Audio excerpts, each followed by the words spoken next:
DJ Chandan Kumar.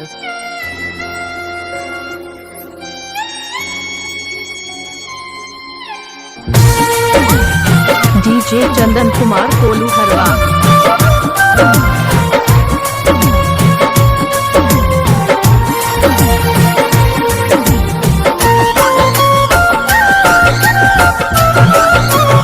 DJ Chandan Kumar. सुने नाम गाम दिहल बरिया रे, जिए के मन न करे देखा तोहरा मारे। डीजे चंदन कुमार कोलू हरवा। हम करी प्यार तोहसे हो, हम करी प्यार तोहसे, तू तो सजा दिलू। तोहर दिल हो कि चार जर कतही लगा लेलू। तोहर दिल हो कि चार जर कतही लगा लेलू। डीजे चंदन कुमार।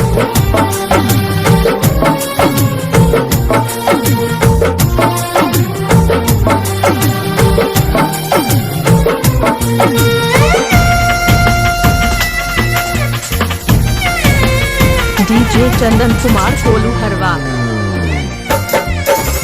कबो न मुस्कुरालू तू, छन में रूठ जालू तू। दर्द जैसे दिया होके वैसे बुत जालू तू। कबो न मुस्कुरालू तू, छन में रूठ जालू तू। दर्द जैसे दिया होके वैसे बुत जालू तू। सूते न देलू सपनों में, तू आके जगा देलू। तोहर दिल हो कि चार जर कतही लगा लेलू। चंदन कुमार। तोहर दिल हो कि चार जर कतही लगा लेलू।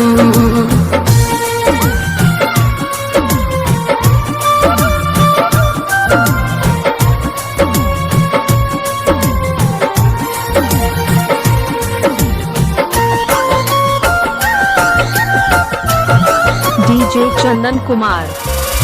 दिलिया दिमाग में बसलू अभी से तिवारी के, तनी ना ख्याल आई पंकज खेसारी के। डीजे चंदन कुमार। हो दिलिया दिमाग में बसलू अभी से तिवारी के, तनी ना ख्याल कैलू पंकज खेसारी के। पैसा पकैलू प्यार जान हमके भगा देलू। तोहर दिल हो कि चार जर कतही लगा लेलू। चंदन तोहर कुमार। दिल हो कि चार जर कतही लगा लेलू। डीजे चंदन जिनका मोबाइल नंबर है 8708960833। डीजे चंदन कुमार।